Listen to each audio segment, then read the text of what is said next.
చెప్పుకున్నాం. ముగిసిన దసరా సెలవులు ప్రణాళికలు రచించాలి ఎంపీ డీకే అరుణ. ఏంటిది? బహిరంగ సభల బాధ్యత పార్టీ జిల్లాల ఇన్ఛార్జీలకు మాత్రమే అప్పగించాలని మహబూబ్ నగర్ ఎంపీ డీకే అరుణ సూచించారు. ఇప్పుడు ఏమో ఓకే జడ్పీటీసీ ఎంపీటీసీ అభ్యర్థుల ఎంపిక కోసం 3 సభ్యులతో కమిటీ వేయాలని ఈ సమావేశంలో నిర్ణయం తీసుకున్నారు. జిల్లా అధ్యక్షుడు ఇన్ఛార్జి అబ్జర్వర్తో త్రిసభ్య కమిటీతో జిల్లాల వారీగా బహిరంగ సభలకు ప్లాన్ చేయాలని ఎంపీ డీకే అరుణ సూచించారు. కనీసం 15 జడ్పీ చైర్మన్లు గెలవడమే లక్ష్యంగా బీజేపీ హైకమాండ్ ప్రణాళికలు రచించాలని కోరారు. ఎంపీలు ఉన్న చోట స్థానిక సంస్థల ఎన్నికల్లో గెలిపే లక్ష్యంగా మిగతా ప్రాంతాల్లో పార్టీ విస్తరణే లక్ష్యంగా ప్రణాళికలు రచించాలని ఎంపీ డీకే అరుణ సూచించారు. సరే, ఇక ఆమె ఒక ఆలోచన, ఇక మరి గిట్ల చేస్తే బాగుంటుంది, గిది గిట్లా అనేది చెప్పుకొస్తుంది. సరే, ఇక ఈలోపు మా పిల్లగాడు ఏదో పోలు వేచగా ఏమంటావు పిల్లగా?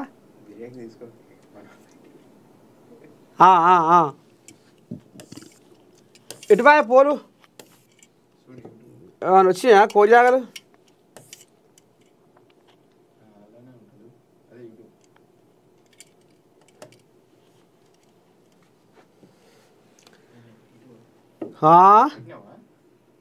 పోలు ఆ పిల్లగాడు పెట్టలే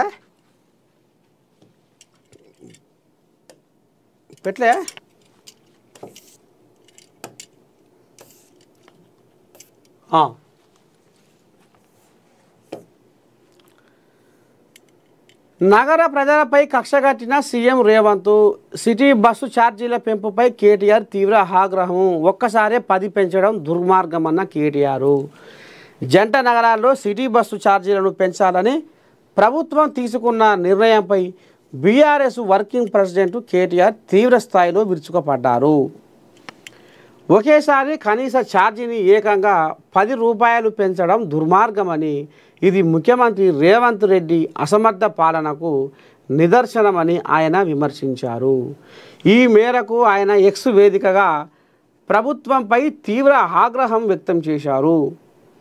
ప్రభుత్వ నిర్ణయంతో పేద మధ్యతరగతి ప్రయాణికుల జేబులను కొల్లగొట్టాలని చూస్తున్నారని కేటీఆర్ ఆరోపించారు. ఇప్పటికే నిత్యావసరాల ధరలు పెరుగుదలతో ప్రజలు ఇబ్బందులు పడుతున్నారని, ఇలాంటి సమయంలో బస్సు ఛార్జీలు పెంచడం వల్ల ప్రతి ప్రయాణికుడిపై నెలకు అదనంగా 500 రూపాయల భారం పడుతుందని ఆయన ఆవేదన వ్యక్తం చేశారు. ఈ పరిస్థితుల్లో బడుగు జీవులు ఎలా బతకాలో ముఖ్యమంత్రి సమాధానం చెప్పాలని డిమాండ్ చేశారు.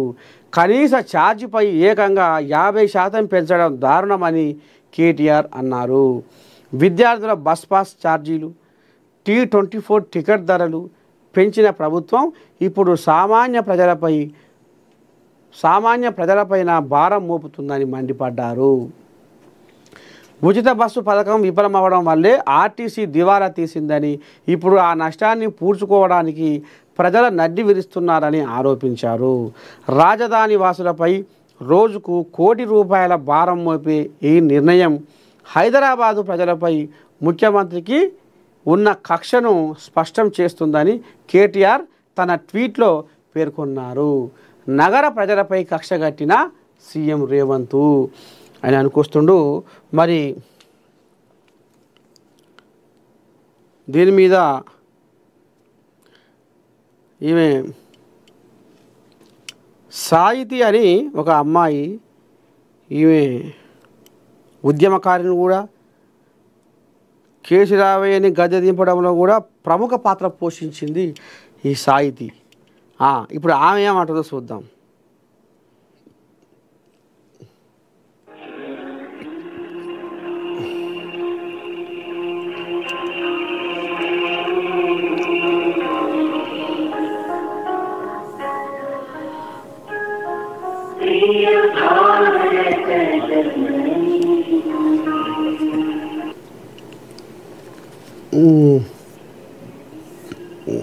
ఫోన్ ఫోన్ లేపుతలేదుగా ఈ తల్లి.